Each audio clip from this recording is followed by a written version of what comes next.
scream. I don't know the word. Anyway, this is you. So this is Tracie singing.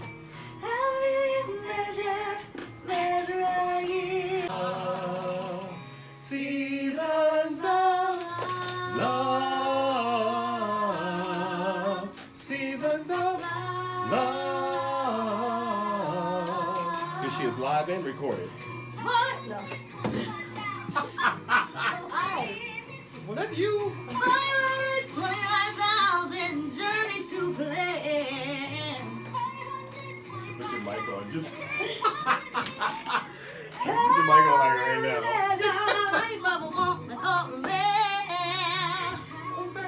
I forgot the words. Forgot the words. All the way that he died.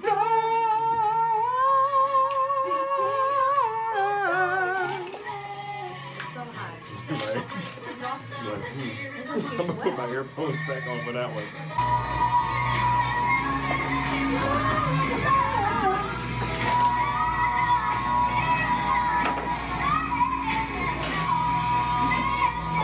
Do Mariah Carey. Jesus Christ, that's high. That's you though. But that's you. Oh, that's right. I gotta get back on the air. Another your life in love. Yeah. All right, now you gotta go watch. Okay, bye. There we go. 95.1 KBC and Monarch Radio, the voice of Valley College. And that was my wonderful friend and the amazing Tracie Thoms singing 525,600 minutes from the movie Rent.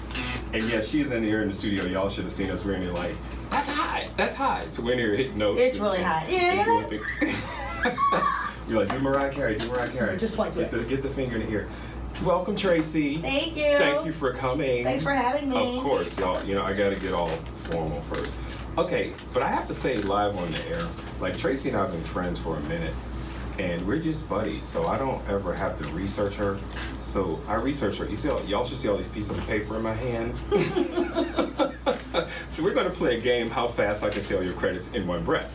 But no, Tracie is amazing. She is star of film, television, Broadway, stage, and just star of life. And constantly works very, very hard. Just like bright. Shine bright like a diamond. Shine bright like a diamond. Yeah, because she brings everybody light. You know what I'm saying? This is a person who's going to talk about power forward. Lady always uses her power to take everyone and everything forward. Not just herself, but everyone around her. She is the village. She is the keeper of the village. And she makes sure that everybody marches forward. And I'm saying that from a person who's been receiving that for 16 years now. Wow. Yeah. So now we get formal and do all this like.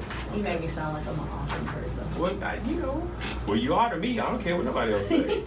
And I know there's a lot of us that would make a line around this building to say the exact same thing. But you know, I gotta get formal, so let me formally introduce Miss Tracie Thoms. Tracie, she's originally from. I know, right? But I have, you know. I don't ever do it. I'm gonna sit here. And you see, I gotta do like this, right? Because of contacts, I can't see. Tracie Thoms. She is originally from Baltimore, Maryland. What up, Baltimore? Good morning, his house. Hey. Let me just try that. Like, let me talk. Just let me go. Okay, I got to turn it back. Can't look at you. Tracie graduated from the Baltimore School of the Arts. She went to Howard University. Hello, Howard. H.U. Hey, you know what? And graduate of Juilliard. Yes, she is Juilliard, folks. We got royalty in here. Tracie, her credits stem from, as I said, film, television, stage, Broadway, you name it, she's done it. And I am going to play this game because, look, I had to print 3 pages of your credits. 3 pages. And I'm so proud to say that. We originally met, I'll say the one place that we originally met was an off-Broadway play by the name of The Exonerated. The Exonerated. Which was amazing. It represented, 7 people? I think 7. so. Yeah, in real life that were their journey before, during, and after death row. And we actually made the difference with the laws in this country dealing with the death penalty. And we actually went to the Senate floor the time we were in D.C. We actually got to take the tunnel under. Yeah, it was crazy. But then we went to, I remember when we went to Chicago, and the mayor of Chicago came, and then overturned like 150 Exactly. death sentences to And life sentences. Oprah was in the audience And that Oprah night, was and there, she yeah. was there because it was real serious. That was no joke. And then it was made into a TV movie. Yes, it was. Yeah, so it really, really affected the laws. But I'm just gonna read a couple of them and take a deep breath. Okay, Rent, Looper, Raised, Annie. I'm just highlighting Wisdom of the Crowd. I worked on Wisdom of the Crowd, and we probably went at the same time, like locations and Yeah. real stuff. 911, Unreal. Look, I'm skipping. Unreal, The First, Grey's Anatomy, Truth Be Told, Theater, Drowning Crow, Rent, Stickfly, Lost Lake, Falsettos. Wait, what is the one that you're on right now that just aired a couple weeks ago? You're playing the cop. Oh, that's gone. That's Gone. on, that actually airs tonight. Wednesday nights at 9 p.m. on WGN. Awesome. What time? Give it time. 9 Full o'clock. plug. Full plug. 9 o'clock p.m. on WGN. Called Gone, about missing Yes. persons. But we are a task force, an FBI task force that finds missing people. Awesome. One of my favorites, you're on Love. It's on Netflix. I mean, I have so many favorites. Amazing, Most Terrible Things. As if. Porn and Chicken. Is that Porn and Chicken. Oh, It's Porn okay. and Chicken. Porn and Chicken. I did say because this is a rated G show, but it was okay to say the title. Porn and Chicken. It's a comedy central. The Shield, Wonder Falls, Law and Order, Independent Lens, Cold Case, This Can't Be My Life, Private Practice, Human Target, Wonder Woman, Suits, Bandwagon the Series, Harry's Law, Emily Owens MD, Gothica, The Good Wife, Person of Interest, Veep, Catfish the TV show, Love, The Mini Project, Brain Dead, Criminal Minds, American Gods, Gone, Wisdom of the Crowd, 911, Unreal. I said that whole page and I still got breath left to say this. That's amazing. Boom. You're skilled. Okay. Because I had to get it together for singing Yeah. after this. I had to go, oh, yeah. Oh. Yeah, that kind of thing. Next page is short. I can manage this in half a breath because, I still got 2 other long pages. You've just done so much. What's your favorite though? See, people ask that all the time, and I don't have a favorite. There's so many favorites, I mean, like Rent, of What's course, your favorite? will always be like very near and dear because it was like the first big thing. Mm-hmm. But Wonder Falls was before Rent, and Wonder Falls was a delightful show to be a part of. Wish it never ended, But then, I mean, yeah. But then Love was Love is cool. fun. We are a G-rated show, yes? Yes, we're a G-rated show. Very G. We are an actual FCC radio station, and I have to be very there's no bleep. I don't know how to hit the bleep button. Oh, no. So we have to take deep breaths. Oh, so we have to go no. very This is slowly. a problem for me, guys. I have a potty mouth. This is a problem. I got my finger right by your mic, just in case it'll go off, on, off, on. Yes, too late by then. It's gonna fly right on out.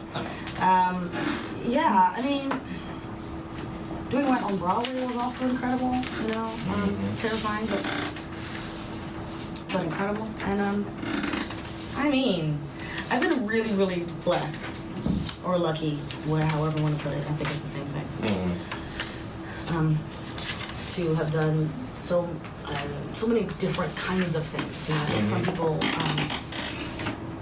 get stuck in careers where they kind of do the same thing over and over and over again. And yeah, sure, I play similar roles, kind of, because that's just life. You find a niche, and people are like, you do cop, okay, great. Right. Let's make you do cop and cop and cop. You do lesbian, well, let's make you this wife and that wife and that wife. Yeah. And that's all well and good, but I don't say no often because I feel like there's always something to learn from an experience. If I say no, it's because I have to, or there's a conflict, or rarely it's like I'm just not into it. Yeah. So I'm like, I can learn something from that, or I can meet new people, or So, and work begets work. It's always been my philosophy, and yeah, I just happen to love what I do. So I'm like, okay, cool. Like I'm doing an independent film right now called Back to Lyra. I just started it this weekend, and it's really fascinating. There's a whole group of people. I didn't know anybody. Awesome. So, I'd met the director once. I did a cameo in another film she did. And just stay busy. Are you allowed to say what the film's about, or is it an NDA involved? There's not an NDA involved, but it's like a romantic comedy coming of age. Okay. About these kids. They're not kids. They're Keep your pants Yeah. on. Kids better take They're off like high those school. knees. Maybe high school, college, and it's basically it's coming of age of this one guy, this character. He has like a life or death situation where he has to try to win the woman back who got away, and Okay. his friends will help him do it. Were you the friend? No, I'm the adult. I'm there now. We laugh. I'm the adult figure. There are reasons that we laugh. There are reasons that we're laughing, but it's okay. Yes, it's fine. It's good, you know. Because we all know we like to be kids. We're the adult. I'm the adult. Like I know to be the adult, like a doctor. You know what I mean? Like adult. Like who am I? Who am I kidding? Who am I kidding? It's so funny. You know, I got some of your favorite quotes. Like when I said I do research. I was like, wow, this is really interesting. And these are quotes from IMDb that I know. I don't know if some of them still hold up anymore. Well, you know, I highlighted some of them that I thought were interesting, and I could kind of see where you would. I don't know if they quoted you directly, but I could see this some of like kind of your like philosophies in life because of what I've seen you, what you stand for, and you know, the group and everything. It's funny because a lot of those are from like 2001. Hmm. Do you know what I mean? So I'm curious, like from 2001 to 2019, what might have changed? What may have changed? Let's play that game. Let's play that game. Ding, ding, ding, ding. Ding, ding, ding, Behind door Do number I one. still mean that thing? That I said in 2001. Well, let's do the first one. I like shows that are ensemble based that explore the humanity of every character. That's true. I was going to say that. I think that's a truth. I was going to guess Yes. that's a truth. You That is definitely the like to explore everything and everything that's there. Yeah. Yeah. I mean, you know, it's all about the human condition. You know, not that I don't love a action movie that has no substance and it's just like shoot Love them up, it. knock them down, fight and everything. Of course, that, yeah. it's thrilling. You know, it's not Game of Thrones, hello. game of G-O-T. See, We talk GOT. This is GOT. Because I want to put another I'm letter just in throwing this there. paper away. I want to put another letter in Yeah, there, but but we I can't. can't. We You can't. put the letter, you can't say the word. But you know, y'all know what it is. GOFT MFS. Exactly. Oh my goodness, we have no idea what those initials mean. No, anymore. no, no, I know. We're just going through the alphabet. That's That's what all doing. we're saying. That's all we're My saying. favorite letters. Exactly. All right, what's my next quote? I think you did. I'm okay. I'm really looking forward to developing just really funny, complex, interesting stories about people who happen to be black. True. I was going to say yeah, because that True. brings us to the CTO. collective CTO. Yeah.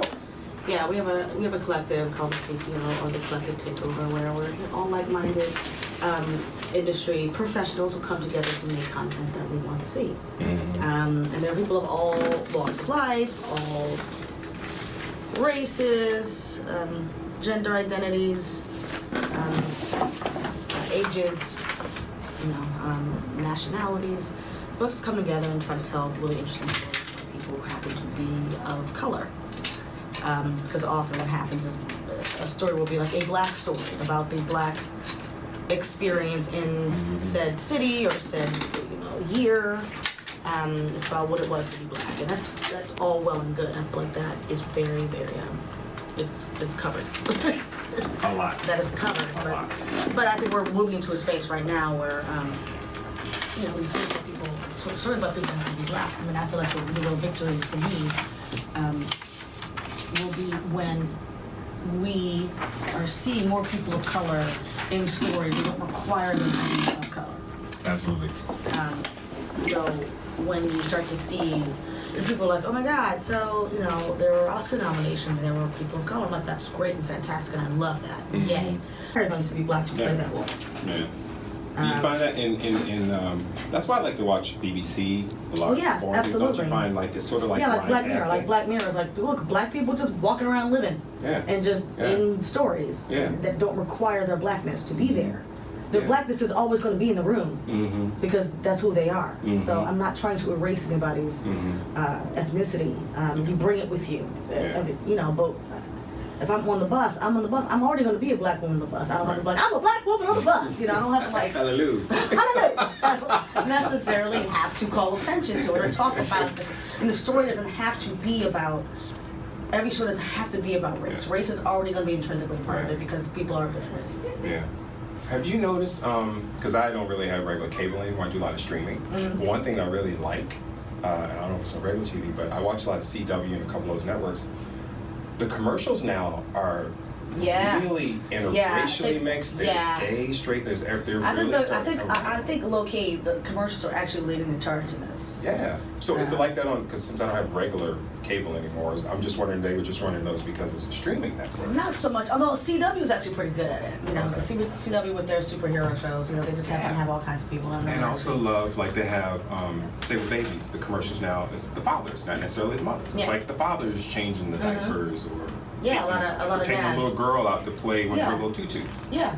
It's like it's I love that one. The tutu and the dad's dancing in the tutu like too. They both have tutus. The laundry commercial. Yeah. It's so good. And they're just doing a whole dance. Yeah. Like wow. I mean, dads rock. I mean, it's interesting because like I have an experience that I was told for so long was atypical because I have a very, very present father. You know, my parents are. My parents happen to still be married since for 47 years, 49 years, 48 years. Just swallowing it like. It'll be 48 years this year. And it's just, nope, I'm wrong. I think it'll be 49 years this year. Awesome. Yeah, that's math. Me and math, man. I crammed all my math in school and I get it right and then forget it. I use fingers.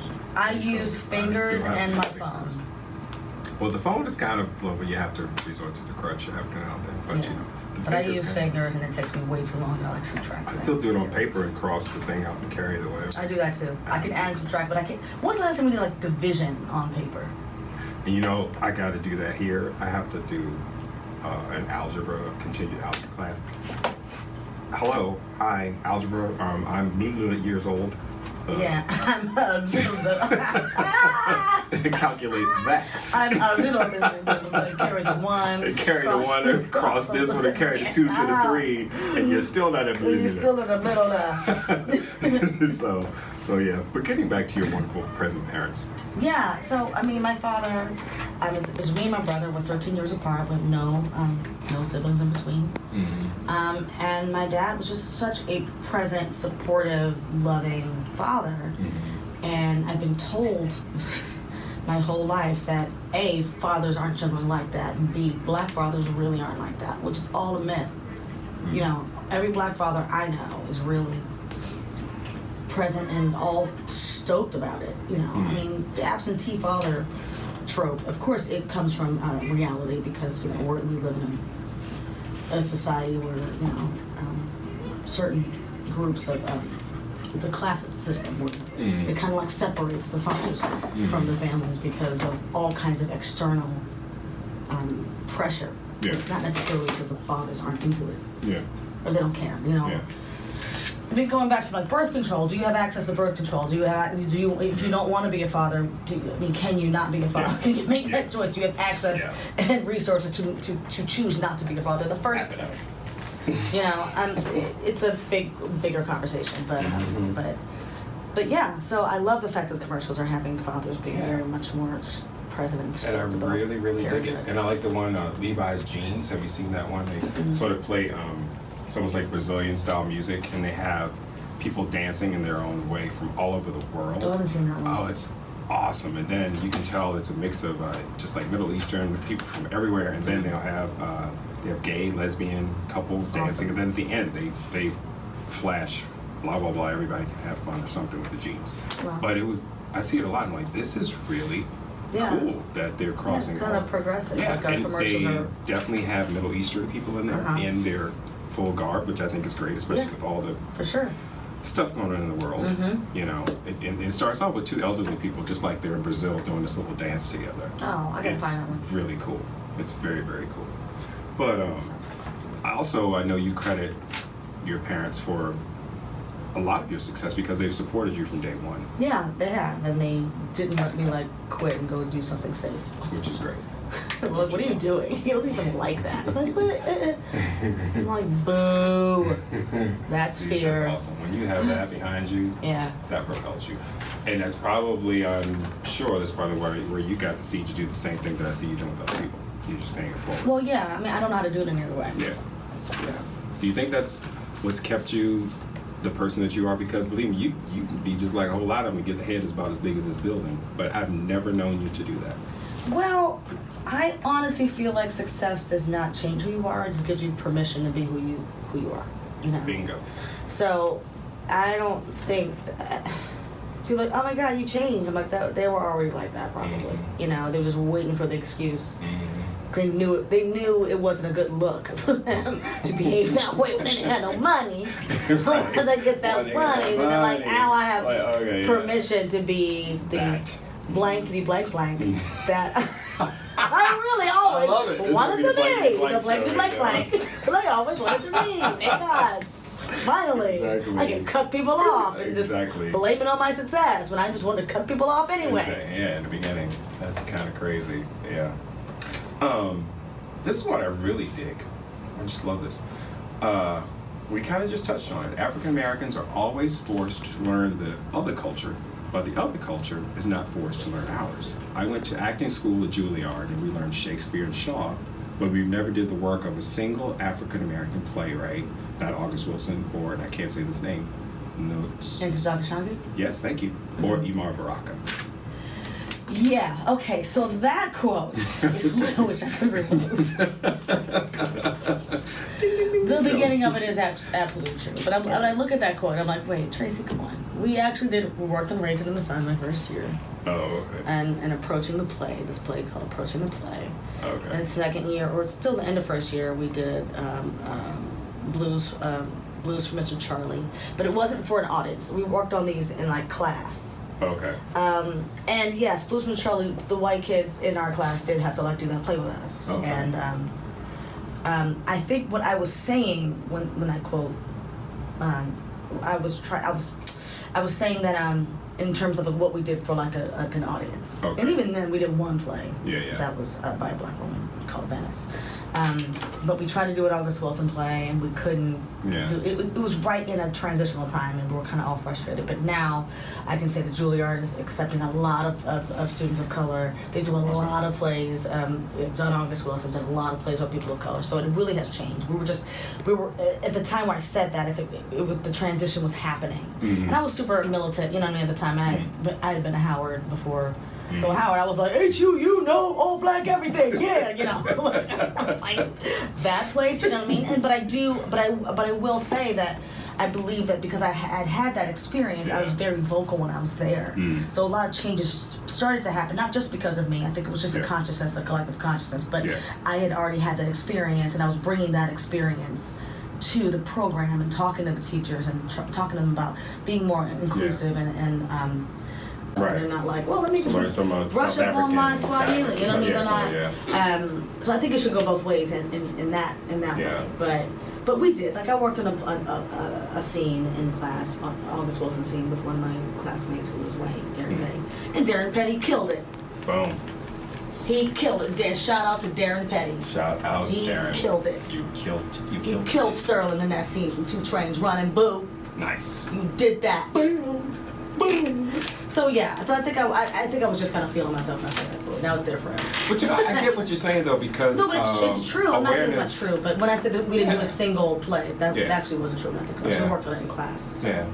I get what you say, especially like you said, it gets to a point where sometimes you want to bring that awareness, and you have to take it to that certain level of saying something like that in a certain way without thinking, oh, well, we did do this in class, but you're making an overall. Because we had a whole awareness. section of like Shaw. We worked on Shaw for a long time. Worked on Chekhov for a long time. We as a class and a curriculum did not work on the works of August Wilson as a class and study all of them. We didn't do that at the time. I don't know if the curriculum has changed now. It may have, because there's so many students of color now. And everybody's very, very vocal these days in a wonderful way.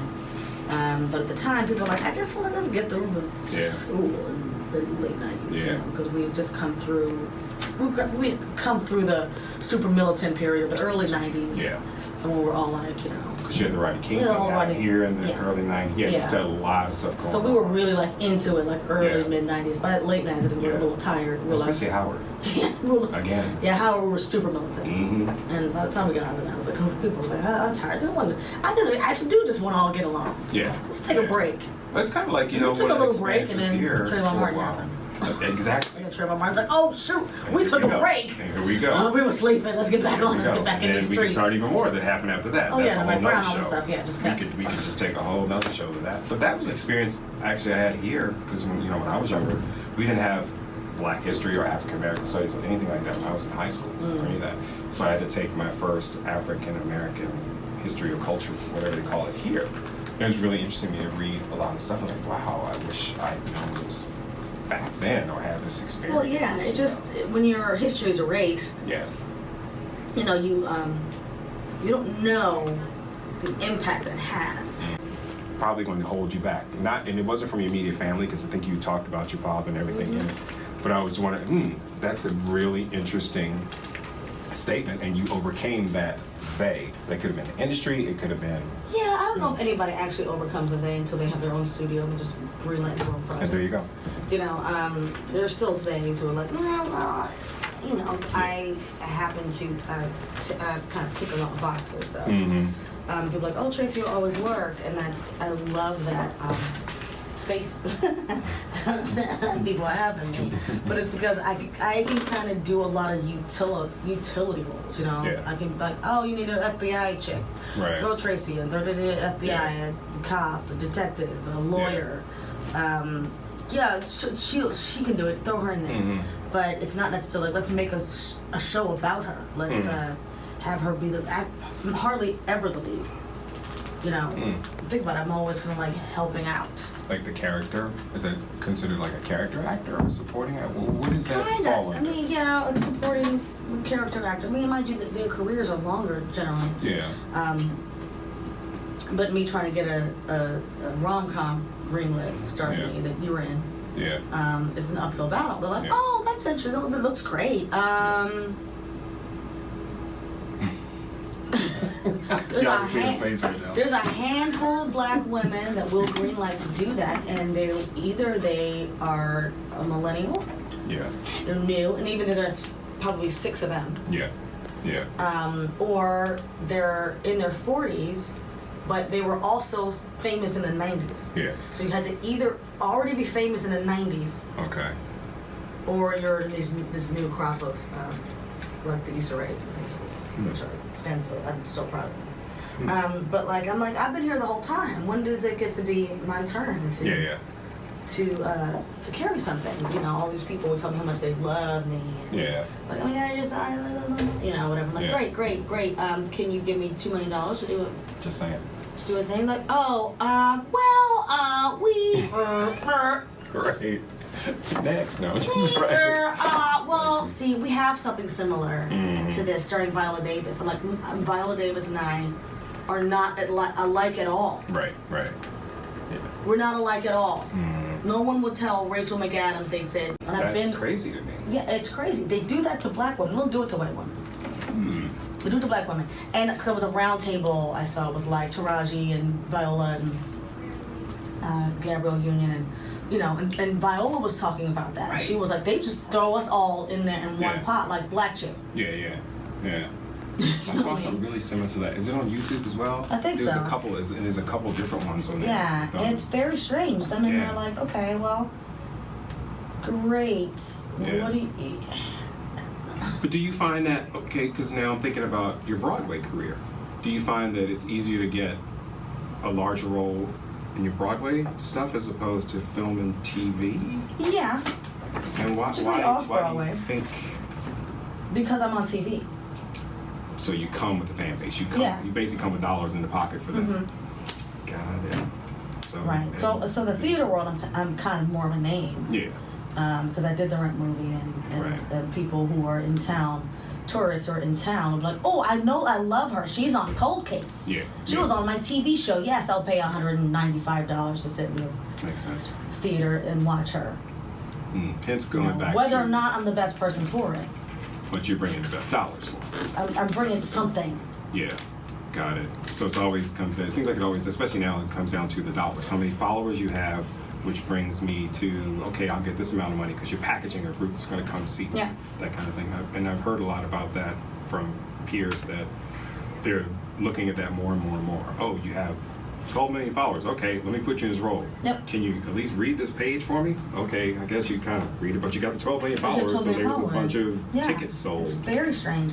It is very strange and frustrating for those of us who are old school, who like did it the old school way. And as much as we all want to be our best selves, I mean, we all want to be like, I'm just happy for anybody who's winning. Yeah. Yeah. But then when you look at, I have 4 degrees. I have 4 degrees in this. Yeah. Yeah. I busted my booty. You know, I went to, you know, I started studying when I was 9, you know, and then I went to Performing Arts High School, and I went to Howard University, then I studied Shakespeare at Oxford University, then I went to Juilliard, you know, and then I did another Shakespeare course after that, you know, I've done everything there is to do, you know, like when I was doing Rent, the movie, I had one of the background artists, you know, was like, I never seen you before.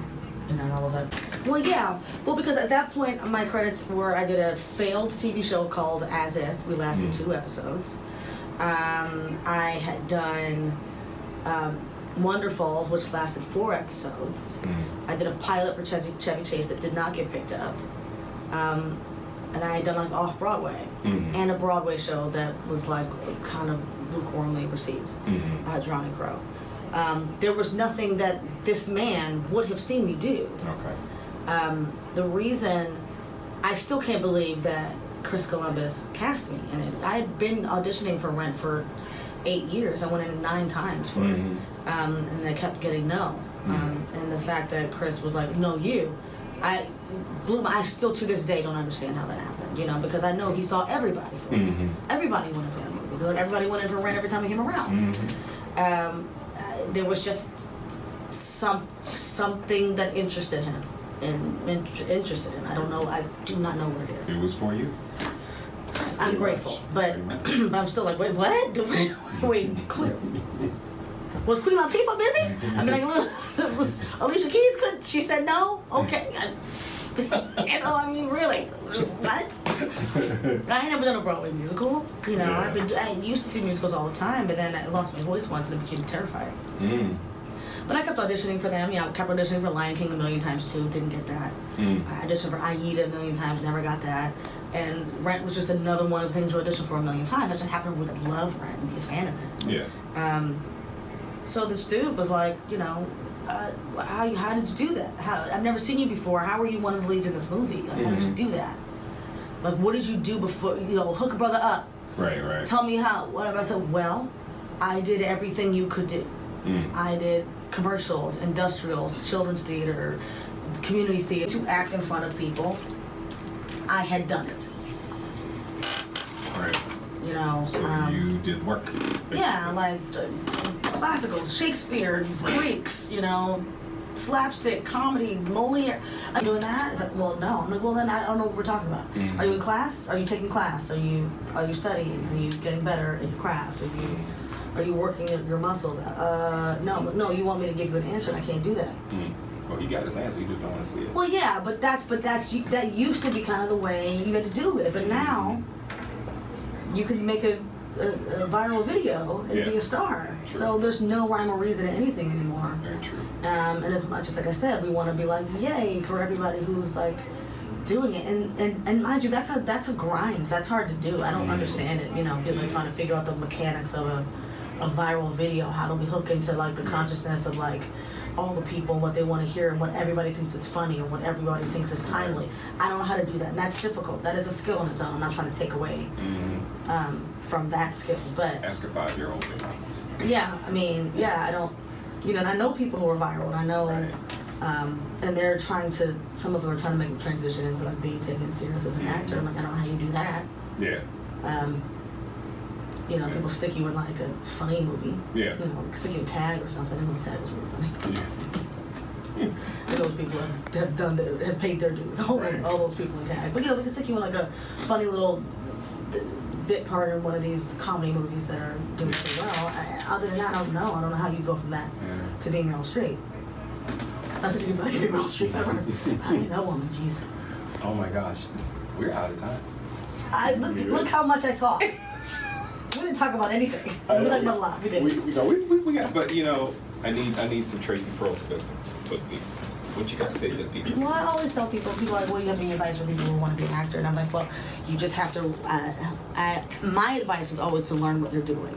You know, even if you don't think that, a lot of people don't have training, they just are raw instincts. But I honestly believe if you know what you're doing, even if you don't use it all the time, just the knowledge that you know what you're doing will give you the confidence you need if you ever start to falter. So, no, if I'm like, I don't know what I'm doing, I'm like, I have a degree on my wall. I know what I'm doing. Okay, great. Back into the work. You know? So, and then you just really can't let anything stop you. Anything, anybody, your mama, your husband, your children. You got to do it. Because it has to be that important to you, or else it doesn't reward you often enough to feed you. You know, you'll lose your mind. Yeah. Or you'll spiral into a deep depression if you don't love it. Yeah. And if you can be stopped by something or somebody, it's not for you. And that's the point right there. Right, it's not for you. That's the point. Yeah. Thank you so much, Tracie. Thank you. I wish we could have another. I know, good I hour always and a go half. over. No, it's When you fine. podcast, I'm like, It's like, because I'm sitting there like, breaking it into 2 episodes because I'm a chatty catty. Now, can people look you up or keep? Oh yes, your- I'm on social media at Tracie Thoms, TracietThoms. I'm on Instagram and Twitter at Tracie Thoms. And you can catch me on Wednesday nights on Gone on WGN 9 p.m. I'm still recurring on 911 on Fox on Mondays at 9 p.m.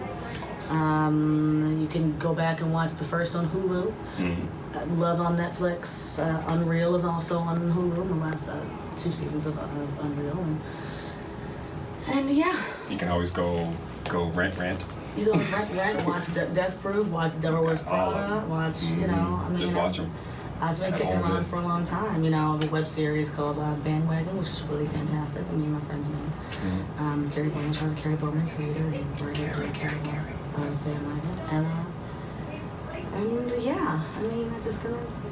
And if if I come up with a Kickstarter for a project, give me some money. There we go. And we'll come back and do a show on that. Because we have 2 horror movies we're trying to do. So For sure.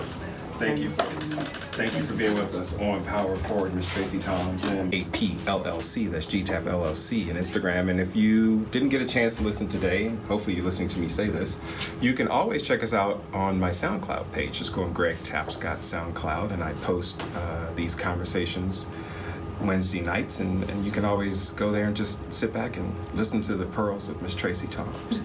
And you can always hit me up on Instagram and say, hey, I want Tracie to come back. Leave us some comments and let us know what's going on. I always like to end the show with a quote by the great Hal Jackson.